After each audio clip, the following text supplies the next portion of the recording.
안녕하세요. 김철회입니다. 지방자치행정론 제1장, 2023년도 제1장 강의 동영상을 올려드리도록 하겠습니다. 화면 공유를 해볼게요.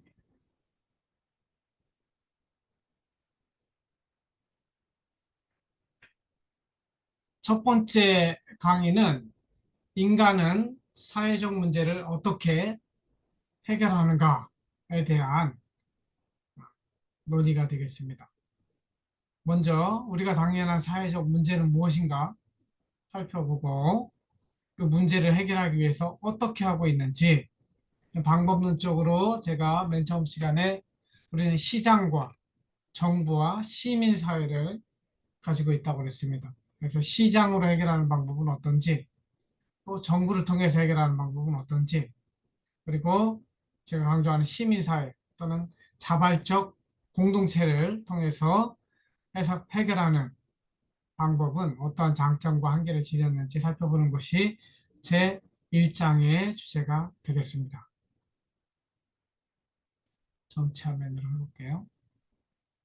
그럼 우리가 당면한 사회적 문제, 개인의 문제도 있지만 개인의 문제는 내 결혼의 문제, 또 내 취업의 문제 이런 것들 스스로 해결해야 돼요. 하지만 이게 많은 개인들의 문제다. 그러면 그것이 사회적 문제가 되는 것이죠. 그래서 이 사회적 문제가 무엇인지 한번 살펴보도록 하겠습니다. 그래서 개인적 측면의 문제들, 나는 행복을 추구하고 자아 실현하고 싶고 이런 것들이잖아요. 그래서 이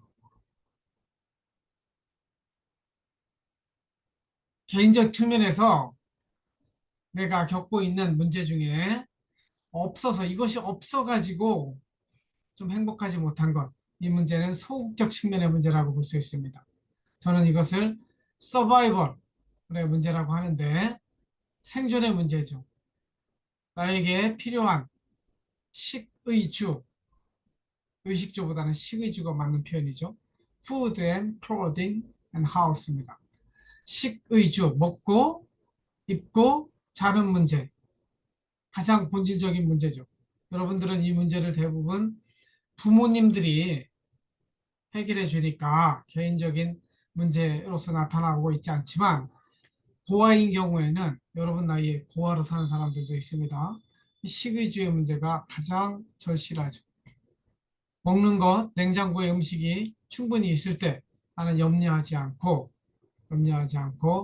이 생존의 문제를 해결할 수 있습니다. 음식이 없으면 냉장고에 음식이 없으면 지갑에 돈이 있으면 돼요. 나가면 슈퍼에서 시외에서 음식점에서 사 먹을 수 있으니까. 옷의 문제도 그렇습니다. 추위가 다가오면 추위에 견딜 옷이 있는가. 이게 본질적인 옷의 문제고 여기 아름다운 옷은 일종의 생존의 문제에서는 사치죠. 이것도 결국은 돈의 문제로 가서 내 주머니에 돈이 있으면 내 통장에 카드에 돈이 있으면 이 문제도 사실은 해결됩니다. 사는 쉘터의 문제, 적의 공격으로부터 피할 집이 있는가? 피할 집인 동시에 이제 행복을 추구하는 쾌적한 집. 근데 이거 소극적인 측면이니까 일단 서바이벌의 문제를 다루고 있습니다. 그 밖에 개인의 특성에 따라서 안경이 필요한 사람, 보청기가 필요한 사람, 또 독거노인의 경우에는 돕는 사람이 필요합니다. 이러한 것들 개인의 측면에서는 이 소극적 측면의 문제라고 볼 수 있는데 이런 것들 공동체를 통해서 해결할 수 있는 것도 있습니다. 그러나 본질적으로는 본인이 해결해야 될 개인적인 측면의 문제라고 할 수 있겠습니다. 두 번째, 적극적인 측면, 적극적으로는 아까 먼저 살펴본 이런 서바이벌의 문제, 소극적인 문제를 넘어서 좀 더 적극적으로 행복을 추구하고 자아 실현을 하는 문제가 되겠지요. 이런 행복을 추구하는 측면의 문제를 해결하기 위해서 나에게 필요한 건 무엇인가? 여러분들이 더 행복하기 위해서 필요한 것, 건강, 자유, 취미, 권력, 사회적 지지, 사람에 따라서 다를 수 있지만 이 모든 것들도 결국 우리가 살고 있는 자본주의 세상에서는 돈의 문제로 귀결이 됩니다. 실제로 여러분들 머릿속에 가득 찬 건 돈의 문제일 가능성이 높습니다. 그러나 돈으로 살 수 없는 욕구도 있어요. 왜 그렇게 재벌들이 행복하지 않습니까? 돈은 통장에 그득 넘치는데. 그래도 우리는 그들이 부럽죠. 하지만 그들에게는 진정한 사랑, 진정한 가족, 이런 것들이 없을 수도 있습니다. 그리고 그들이 아무리 돈이 많다 한들 생명을 또 살 수는 없습니다. 물론 의학의 도움을 받아서 좀 더 오래 살 수 있지만 결국은 다 죽는 문제 앞에 서게 되죠. 공동체 관점에서도 이 개인의 문제를 좀 해결하려면 이런 부패를 해결하고 또 인격적으로 관계를 맺을 수 있는 이런 것들이 필요하다고 볼 수가 있습니다. 이런 것들은 이제 서론적으로 살펴보는 것이고 내용 중에 더 궁금한 것이 있으면 제가 대면 수업 시간에 좀 더 이야기를 나누겠습니다. 우리가 다루는 문제는 사회적 문제이기 때문에 여기서부터 본론이 되겠습니다. 사회에서도 이게 소극적 측면의 문제가 있을 수 있고 적극적 측면의 문제가 있을 수 있습니다. 소극적이라고 하면은 이것이 없으면 우리 사회가 불안하고 불행한 것이죠. 그래서 내 자유를 빼앗아가는 것, 내 사유 재산권을 빼앗아가는 것, 사생활을 침해당하는 것, 제발 나를 간섭하지 마, 간섭하지 않음으로써 행복할 수 있는 그런 조건이 소극적 측면의 사회적 문제라고 할 수 있겠습니다. 그래서 사회적으로 나의 자유를 침해하지 말라. 자유주의자들이 가장 강조하는 것입니다. 그래서 아담 스미스와 같은 경제학자도 기본적으로 어떻게 해요? 정부가 강제적으로 자유를 빼앗을 수 있는 역할은 국방, 치안, SOC 이 세 개만 가능하다고 이야기를 하죠. 그래서 이 나의 자유를 침해받지 않기 위해서는 필연적으로 외적으로부터 침해를 예방하기 위해서는 국방이 필요하죠. 군대가 필요해요.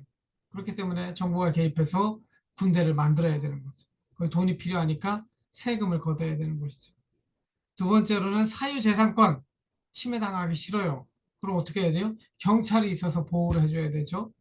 그래서 경찰의 필요성, 또 법원의 필요성 이런 것들이 필요해요. 그 다음에 신체의 자유, 나의 몸이 예? 안전하고 싶은데 강도가 와서 나를 침해. 이것도 경찰이 필요한 거죠. 또 사생활을 침해받고 싶지 않아요. 근데 층간 소음으로 인해서 내 사생활이 침해받고 있어요. 이런 것들 결국 정부가 필요한 그런 측면들이 없지 않죠. 그 다음에 질병, 재난이 있을 때 내가 자유롭지 못하고 행복하지 못하잖아요. 이것도 사회적 문제가 되는 것이죠. 적극적으로 이것이 있으면 더 행복할 것 같은 그런 부분들이 있어요. 나를 더 행복하게 해달라 하는 측면에서 어떠한 문제들이 있느냐. 더 행복하고 싶은데 돈이 없어요. 돈을 더 주었으면 좋겠어요. 그래서 민주당 같으면 이재명 후보 같으면은 기본소득을 이야기했습니다. 그래서 따져보면 한 달에 모든 국민에게 월 10만 원을 준다고 하면 1년간 120만 원이 필요하고 한 사람당 120만 원이죠. 거기다 5천만 명을 곱하면 이게 얼마인지 알아요? 100만, 1000만, 억, 10억, 100억, 1000억, 조, 60조 원이 필요합니다.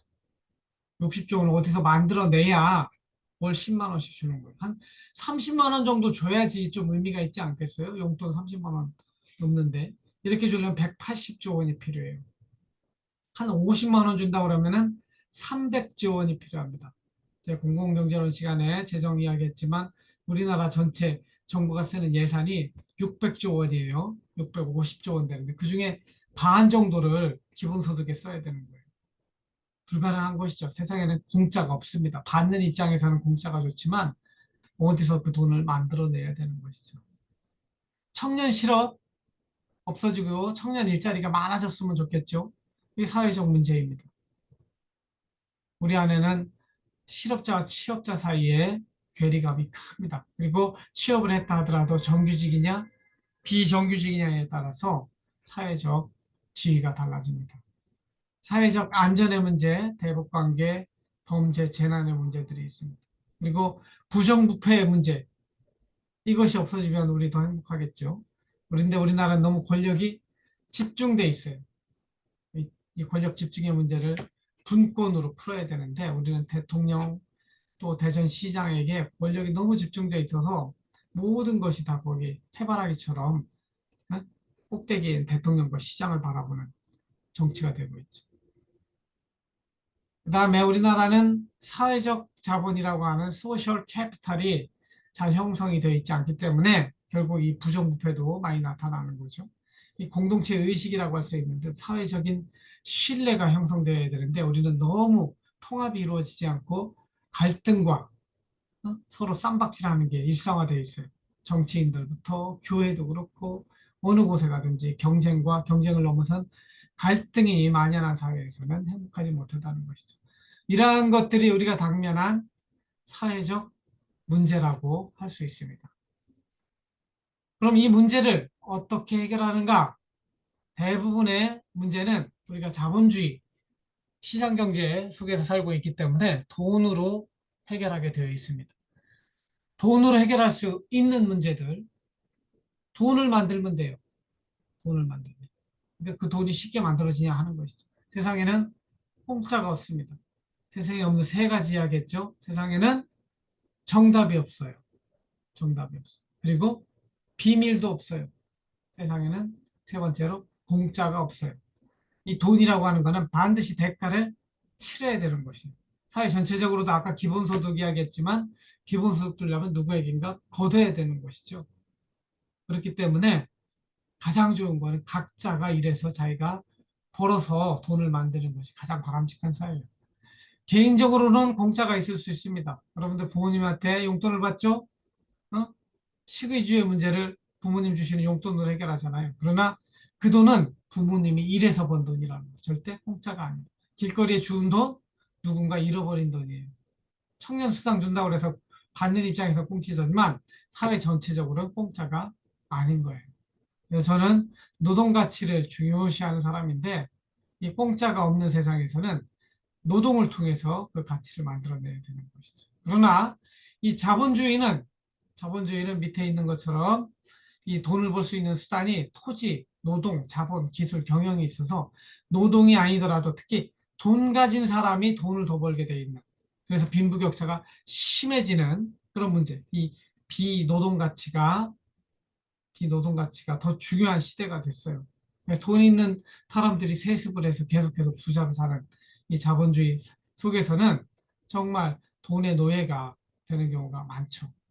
물론 이제 4차 산업혁명으로 들어가면서 이 자본뿐만 아니라 지식이라든가 기술, 경영 이쪽을 통해서 다시 이제 열심히 일하는 사람들이 돈을 벌 수 있는 기회는 더 많이 있지만 이런 부분에 있어서는 사회적으로 어떻게 이 만들어진 부를 재분배할 것인가 이 문제를 해결하는 것들이 굉장히 중요한 문제가 되겠습니다.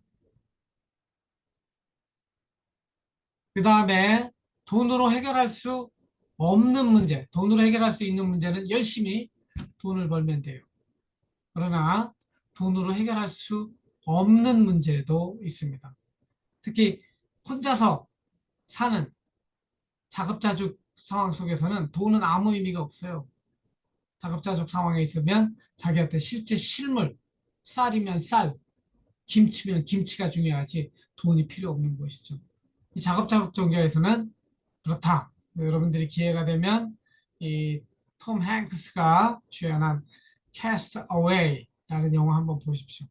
이제 일반 사회생활 하다가 로빈스 크루스처럼 실제로 사고에 의해서 섬에 가서 정말 몇 년을 살다 이제 다시 돌아오는 이야기인데 굉장히 시사하는 바가 있습니다. 기회 되면 꼭 보도록 추천합니다. 그래서 돈으로 해결할 수 없는 이 문제에 있어서는 시장 경제, 돈을 버는 것 가지고도 안 돼. 사회 전체적으로 전염병의 문제, 동성애 문제, 성차별 문제, 지역차별 문제, 또 일자리의 문제도 돈으로 해결될 수 없는 북핵의 문제, 범죄 등의 문제. 이런 것들은 시장에 맡겨서 너 돈 벌어서 해결해. 이어가지고 안 돼. 우리 사회 전체적으로 그래서 정치가 필요한 거죠. 사회적 합의를 통해서 이 문제를 어떻게 할 것인가. 그래서 결국은 이 국민들이 스스로 참여해서 스스로 법을 만들고 그 법에 따라서 스스로 지배를 받는 것이죠. 그것을 전문 용어로는 자동성의 원리라고 하는데 그 법을 내가 만든 거예요. 내가 아침 7시에 일어나기로 했으면 7시에 일어나는 것이 못 일어났으면 내 스스로 징계, 징보를 가하는 것이죠. 이것이 자동성의 원리예요. 그래서 전염병의 문제, 일자리의 문제, 사회적인 동성애의 문제, 빈부격차 문제, 북핵 문제 이런 것들을 해결해 나가는 것이 시장이 아니고 정부 영역, 또 정치의 영역이라고 할 수 있습니다. 그러나 이 모든 책임이 정부와 대통령에게 있는 것일까요? 그렇지 않아요. 결국은 우리 국민들이 직접 나서서 해야 될 영역들도 많이 있는 것이고 그 책임을 모두 정부에 맡기는 것은 올바른 국민 주권의 태도가 아니다 이렇게 봅니다. 그래서 돈으로 해결할 수 없는 이 문제에 대해서는 넌 마켓이라고 하는데 시장에서 해결할 수 없는 문제죠. 이 문제는 정부가 나서서 해결하게 되죠. 그러니까 돈으로 해결할 수 없는 문제, 저 부분을 우리는 이 시장 실패라고 부를 수 있어요. 시장 실패를 치유하는 주체가 바로 정부가 되는 것이고 정부의 성공이라고 볼 수 있죠. 그래서 시장 실패의 원인은 공공재, 외부 효과, 독점, 정부의 비대칭식. 요거는 공공경제론 시간에 배웠기 때문에 여러분들 중에 공공경제론 수업을 안 들은 분이 있다면 제 동영상 강의를 보시면 돼요. 유튜브에 올라와 있는. 그런 시장 실패를 치유하기 위해서 정부가 해결을 합니다. 하려면 정부에게 제일 필요한 건 강제력이에요. 강제력을 통해서 시장은 자유롭게 서로 계약을 맺어서 하잖아요. 자유롭게 계약으로 안 되는 부분들은 군대를 만드는 일, 세금을 걷는 일, 공무원을 뽑는 일, 공기업을 만드는 일, 이런 걸 위해서 정부는 강제력을 가진 정부를 우리가 세워서 1년에 650조 원을 세금으로 내서 그 돈을 씀으로 인해서 그 문제를 해결하는 것이죠.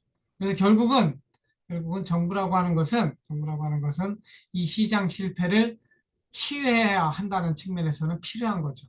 하지만 정부가 있음으로 인해서 우리는 가기 싫은 군대를 가야 돼요. 내기 싫은 세금을 내야 돼요. 그렇기 때문에 우리의 기본권을 빼앗아 간다는 측면에서는 evil이에요. 그래서 정부를 다른 말로 necessary evil, 필요 악이라고 부르죠. 더 나아가서 정부가 필요 악을 넘어서 정말 부패한 정부의 경우에는 완전히 정부가 오히려 국민 행복의 마이너스 요인이 되는 경우도 있어요. 이런 경우는 정부 실패라고 부를 수 있는 것이죠. 정부가 무지하거나 부정부패로 가득 차 있거나 저 남미의 아르헨티나나 이런 나라들은 일종의 정부의 실패, 정부가 제대로 못함으로 인해서 국민들이 더 불행해지는 나라로 갈 수도 있는 것이죠. 또 돈으로 해결할 수 없는 또 다른 문제들이 있는데 여러분들 기회 되면 마이클 샌델의 돈으로 살 수 없는 것들 그런 책들 한번 참고해 보세요. 그러면 인간의 도덕성, 양심, 인격, 문화 이런 것들은 시장을 통해서도 안 되고 정부를 통해서도 안 돼요. 결국 이 부분들은 공동체를 통해서 해결해야 된다고 하는 것이 저의 주장입니다. 그래서 이 공동체를 통해서 사회 전체가 서로 신뢰하고 서로 함께 문제를 해결하고자 자발적으로 공동체를 만들어가는 것, 그것을 사회적 자본이라고도 하고 자발적 공동체라고도 이야기합니다. 그래서 마을 단위에서 또는 지역 단위에서 이런 공동체가 자발적으로 이루어질 때 그 사회가 도덕성을 지켜낼 수 있고 인격적인 사회 또 문화적인 사회로 나아갈 수 있다고 보는 것이죠. 그래서 이후에는 시장, 정부, 공동체라고 하는 세 가지 해결 방안에 대해서 제가 이야기를 했는데 하나하나 장점과 한계를 살펴보도록 하겠습니다. 시장은 아담 스미스가 이야기한 대로 보이지 않는 손에 의해서 보이지 않는 손에 의해서 이 세상의 문제를 돈으로 해결할 수 있는 문제를 가장 잘 해결해주는 기구입니다. 그래서 우리는 이 여러분 필요한 거를 응? 다 만들지 않아도 돼요. 로빈슨 크루소처럼 아까 캐스터웨이의 톰 행크스처럼. 왜냐하면 시장이 있으니까 우리는 무엇이든 해서 돈만 벌면 돼요. 돈으로 바꿔먹을 수 있는 시장이 있으니까. 그래서 이 시장의 단점은 이 돈으로 해결할 수 있는 문제를 가장 잘 해결할 수 있는 그런 장점을 가지고 있어요. 그래서 이 시장 경제에 대해서 아담 스미스는 도덕 감정론과 국부론이라는 책을 썼는데 여기서 도덕 감정이라고 하는 것은 인간 안에 남에게 피해를 주지 않는 그러한 가운데 가장 열심히 살려고 하는 이기적인 것이 중립적 이기주의라고 하죠. 내가 대접받고 싶은 대로 남에게 행동 이걸 황금률 골든 룰이라고 하는데 우리 안에 이 공정한 관찰자가 뒤통수에 있다고 생각하고 또 서로를 생각하면서 살아가는 마음이 있다고 보는 것이 도덕 감정론에 나온 이야기입니다. 그러나 1970, 1776년에 이제 국부론에 가서는 아담 스미스가 도덕 감정론보다는 이 이기성에 대해서 굉장히 강조를 해요. 인간이 가지고 있는 이기심이 경제 발전의 원동력이다. 세계를 이렇게 돌아다니고 보니까 사유재산 제도가 보장되고 시장 경제 원리로 자원 배분이 이루어지는 나라들이 다 잘 살더라. 그 나라의 특징이 보이지 않는 손이 작동하는 것이다. 각자의 이기심에 기초해서. 그렇기 때문에 정부는 필요한 최소한의 역할만 하고 여당은 국방, 치안, SOC 이것만 하고 나머지는 다 시장에 맡기는 것이 국가가 부자가 되는 길이다. 이렇게 이야기를 합니다. 그래서 시장 경제의 장점은 돈으로 해결할 수 있는 문제를 가장 잘 해결할 수 있는 그런 장점을 가지고 있다. 이런 것이죠. 실제 우리가 북한보다 우리가 잘 사는 이유도 우리는 시장 경제를 택했고 북한은 비시장 경제, 계획 경제를 택했기 때문입니다. 반면에 시장에 한계가 있습니다. 시장은 돈만 알아요. 그렇기 때문에 인간을 인간으로 취급하지 않고 인간도 다 돈으로 취급해요. 그게 인간 소외 현상, 비인격성이라고 불러요. 여러분 기회가 되면 찰리 채플린의 모던 타임즈라고 하는 흑백 영화를 보세요. 여기 보면 인간이 얼마나 부품이 되어 가고 있는 자본주의 사회의 모습이 잘 드러나 있습니다. 그리고 자본가들은 노동자를 착취하게 되죠. exploitation이라고 하는데 뭐냐면 이 공정한 아까 아담 스미스가 이야기한 도덕 감정론에 나오는 건데 공정한 임금을 줘야 되는데 그걸 주지 않고 여러분 알바할 때 그런 느낌을 받았을 거예요. 내가 2만 원 시급으로 2만 원 받아야 되는 일을 하고 있는데 만 원밖에 안 주는 것이 이런 거 나머지는 착취한 것이죠. 노동 가치를. 결국은 빈익빈 부익부 The rich get richer and the poor get poorer. 이게 빈익빈 부익부예요. 이런 현상이 나타나는 것이 시장의 한계고 이것뿐만 아니라 시장에만 다 맡겨놓으면 경제 불황 사이클에 오게 됩니다. 1929년에 대공황을 겪었죠. 그래서 미국 경제학에서는 존 메이나드가 만든 케인지안 경제학이 나오기도 하는데 그래서 결국은 시장의 단적인 한계는 결국은 시장은 빈익빈 부익부 현상을 초래하게 돼 있다. 이것은 국민 전체가 행복한 그러한 우리가 바라는 세상이 아닌 것이죠. 그래서 결국 이 시장의 단점을 치유하기 위해서 정부가 등장하는 것이죠. 그래서 옛날에는 왕권 시대를 지나서 18세기 이후에 근대로 들어오면서 프랑스 혁명을 겪으면서 모든 서구 국가를 거쳐서 민주주의가 세계를 지배하는 정치 이념으로 들어가게 됩니다. 여기 책에 나와 있는 존 로크와 같은 사람이 어, 일종의 사회계약론을 통해서 민주주의, 국민주권주의를 수립한 이론가인데 이 시장 실패를 치유하기 위해서 정부를 만들어야 돼요. 강제력을 지닌 정부를 만들어서 이 시장 상황에서 이렇게 보니까 결국은 토마스 홉스라는 사람은 무정부 상태에서는 만인 대 만인의 투쟁이고 갈등과 투쟁만 있더라고요. 이런 것들을 없애려면 정부를 만들어서 경찰도 만들고 법원을 만들어서 질서를 유지해 줘야 되는 것이죠. 이런 측면에서 사회 전체가 계약을 맺는 것이 헌법이고 헌법에 기초해서 정부를 만드는 것이죠. 그리고 가장 큰 문제인 빈익빈 부익부의 문제를 완화하기 위해서 누진세 제도를 만들고 또 사회복지제도를 만들어가는 것도 정부의 장점이죠. 그리고 시장경제 단점 중에 경제 불황이 온다고 그랬잖아요. 이 불황을 해결하기 위해서 정부가 개입하는 그런 정책을 뉴딜 정책이라고 하죠. 재정정책, 금융정책을 통해서 이 경제에 개입함으로 인해서 국민 전체가 좀 더 안정적인 경제 생활을 할 수 있도록 해주는 이런 장점들이 있다는 것이죠. 반면에 Government Failure라는 책이 있습니다. 정부 실패라고 하죠. 정부가 세지면 큰 정부를 만들면 만들수록 강제력이 강해지기 때문에 우리 국민들의 기본권이 침해를 받게 됩니다. 군대 가야 되고 세금 내야 되고 원하지 않는데도 정부가 시키면 해야 되는 이런 일들을 해야 되는 것이죠. 그리고 정부는 이 공공문제, 사회적 문제를 해결하는데 모르고 있을 수도 있어요. 문재인 정부 때 부동산 문제 해결한다고 23번의 정책을 내놓지만 다 실패했어요. 정부 실패죠. 또 정부가 있는 권력이 우리나라인지 가장 센 게 검찰 권력, 경찰 권력, 정치인 권력이잖아요.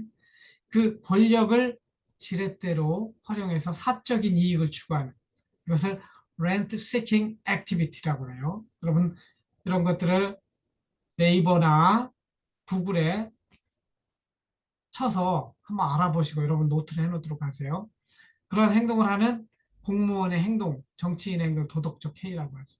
결국은 정부의 한계는 정부도 실패할 수 있다는 것이죠. 정부가 실패한다는 얘기는 국민이 그만큼 덜 행복해질 수 있다는 것이죠. 그래서 시장에 장점과 한계가 있듯이 정부에도 장점과 한계가 있다.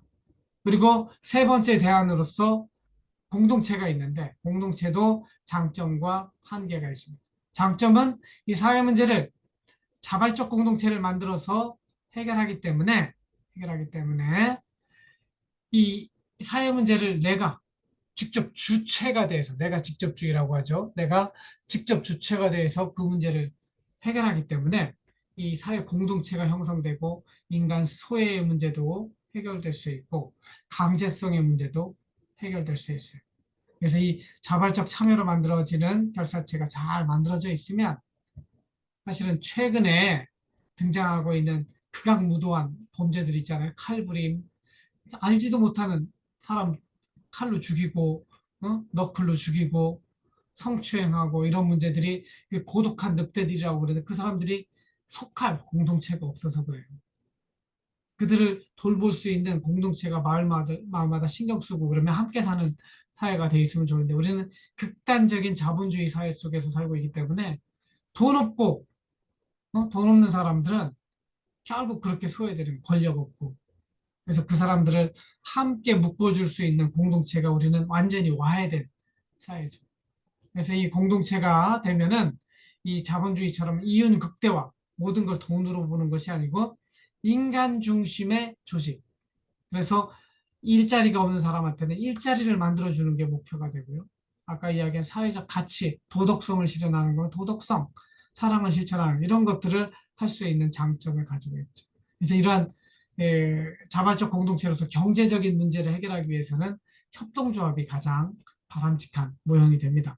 그래서 협동조합에서는 이제 자발적으로 참여하고 민주적이고 자율과 독립을 인정해주고 지역사회를 책임지는 이런 협동조합이 동네마다 우리나라 농협이나 이런 데는 너무나 권력화돼 가지고 이건 바람직한 협동조합이 아니에요. 동네마다 자발적으로 만들어진 협동조합이 만들어질 때 이런 장점, 자발적 공동체의 장점을 잘 활용할 수 있다 이렇게 생각을 합니다.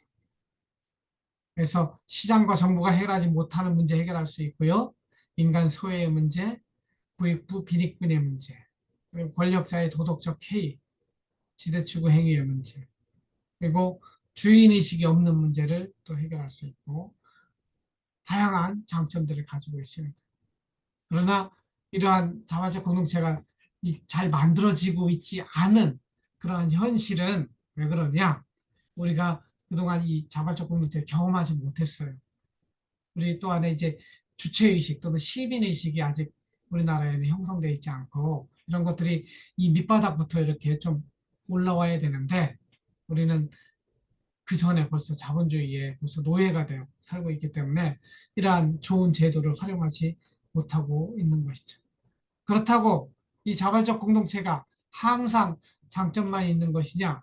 그렇지 않습니다. 이것도 한계가 있습니다. 제가 우리 아이들 제가 아들, 딸의 셋을 기르고 있는데 고3, 중3 지금 초등학교 6학년 다니고 있는데 이 거기 공동육아라고 해서 함께 부모들이 공동체를 자발적 공동체를 만들어서 양육을 해봤어요. 실제 해보니까 다 같이 참여해서 함께 노력하면 좋은데 실제 무임승차자들이 많아요. 프리라이더.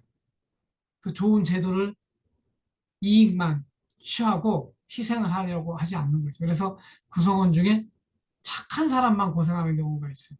여러분들도 팀 프로젝트 하게 되면 팀 프로젝트 하면은 이런 경우가 발생할 수 있습니다. 그리고 이 기업, 대기업에 비해서 전문성 기술력이 떨어져 가지고 사실은 경쟁력이 좀 다소 뒤처질 수 있습니다. 그래서 저는 이 자발적 공동체를 대기업과 싸울 수 있는 그런 하이 레벨 이카나미에 적용하기보다는 우리 중간 레벨 생활, 우리 생활과 관련된 이런 쪽에 적용하고자 합니다. 그래서 대기업과 경쟁하는 것은 더 어렵고 공동체 경제는 미들 레벨 이카나미라고 해가지고 우리 사회적 기업을 만드는데 이렇게 활용됐으면 좋겠다 그런 생각을 가지고 있습니다. 물론 이 맨 밑에 못 사는 가난한 사람들, 정말 장애인들, 독거노인들에 대해서는 여기 완전 로우 레벨이기 때문에 이때는 정부가 강제력을 통해서 동원한 세금을 통해서 돌보는 그런 사회복지제도가 맞는 것이죠. 그리고 참여와 민주성을 강조하게 되는데 자발적 공동체는 의사결정이 늦어질 수 있어요. 우리가 이 공동체에서 무슨 토론하면 이 전원일치, 전원 합의가 되기 전에는 좀 그 일을 하지 않는 그런 좋다면 좋은 습성인데 그만큼 의사결정이 늦어지게 될 수 있는 것이죠. 그리고 농협협동조합처럼 상부구조가 권력화되면 여기도 여전히 이 정부에서 나타나는 도덕적 해이라든가 지대추구 행위의 폐해가 발생할 수도 있습니다. 그래서 결국 우리 사회가 좀 더 좋은 사회, 행복한 사회로 나아가기 위해서는 시장의 역할, 정부의 역할, 또 시민사회, 공동체의 역할이 적절하게 잘 믹스돼 있어서 그것이 잘 인티그레이티드, 통합된 상태로 굴러갈 때 우리 사회가 좀 더 행복한 사회로 돌아갈 수 있는데 우리 현재 상황에서 보면은 대한민국 현실을 보면은 시장은 나름대로 잘 돌아가고 있어요. 그러나 정부가 좀 제대로 못하는 부분들이 많고 특히 이 자발적 공동체 부분은 우리 사회에서 굉장히 미약한 부분이라서 여러분들도 기회가 되면 이런 자원봉사 활동이라든가 이런 공동체 만드는 활동에 좀 적극적으로 참여하시고 저도 좀 마중물 협동조합을 만들어 이걸 좀 해보려고 했는데 실제 실현하기 위해서는 사람이 필요하고 또 돈도 필요하고 이래서 아직 본격적인 활동에는 들어가지 못하고 있습니다. 아무튼 제가 좀 더 이렇게 모양이 갖춰지면 여러분들에게도 좀 더 자세한 내용을 소개할 테니까 가능하시면 참여할 수 있으면 함께 바람직한 사회, 올바른 사회를 만들어가는데 함께 하셨으면 좋겠습니다. 이렇게 1장 강의를 동영상 강의를 마치고 나머지 내용은 우리 연대면 수업 시간에 함께 다루도록 하겠습니다. 들어주셔서 감사하고 다음 시간에 또 만나도록 하겠습니다.